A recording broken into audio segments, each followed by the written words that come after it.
Good morning, friends around the world. Let's begin our meditation today by listening with mindfulness to the teachings from TED Talk, titled, How Stress Affects Your Brain.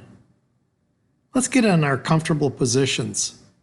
Be aware of all that is around us, remaining in the present moment, and breathe. Now we're ready to listen to today's teaching.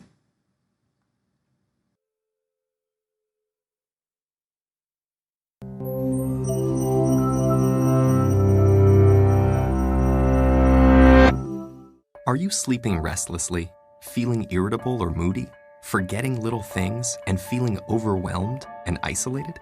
Don't worry, we've all been there. You're probably just stressed out. Stress isn't always a bad thing. It can be handy for a burst of extra energy and focus, like when you're playing a competitive sport or have to speak in public. But when it's continuous, the kind most of us face day in and day out, it actually begins to change your brain.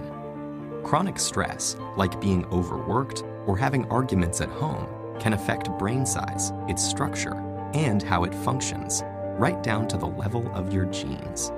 Stress begins with something called the hypothalamus-pituitary-adrenal axis, a series of interactions between endocrine glands in the brain and on the kidney, which controls your body's reaction to stress.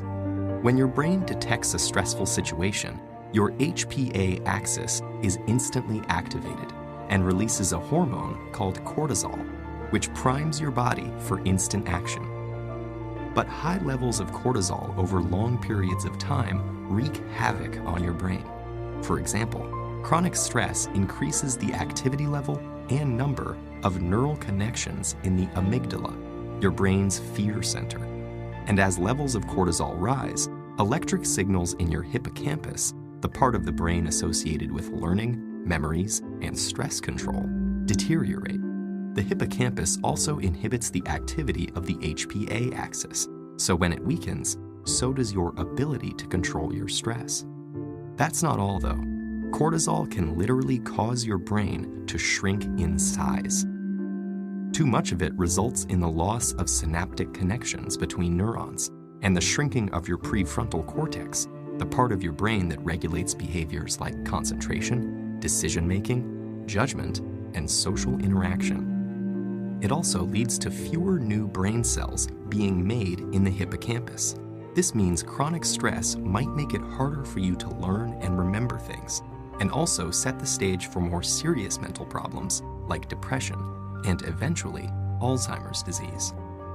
The effects of stress may filter right down to your brain's DNA. An experiment showed that the amount of nurturing a mother rat provides its newborn baby plays a part in determining how that baby responds to stress later in life. The pups of nurturing moms turned out less sensitive to stress because their brains developed more cortisol receptors, which stick to cortisol and dampen the stress response. The pups of negligent moms had the opposite outcome, and so became more sensitive to stress throughout life. These are considered epigenetic changes, meaning that they affect which genes are expressed without directly changing the genetic code. And these changes can be reversed if the moms are swapped. But there's a surprising result. The epigenetic changes caused by one single mother rat were passed down to many generations of rats after her. In other words, the results of these actions were inheritable. It's not all bad news, though. There are many ways to reverse what cortisol does to your stressed brain. The most powerful weapons are exercise and meditation, which involves breathing deeply and being aware and focused on your surroundings. Both of these activities decrease your stress and increase the size of the hippocampus, thereby improving your memory. So don't feel defeated by the pressures of daily life. Get in control of your stress before it takes control of you.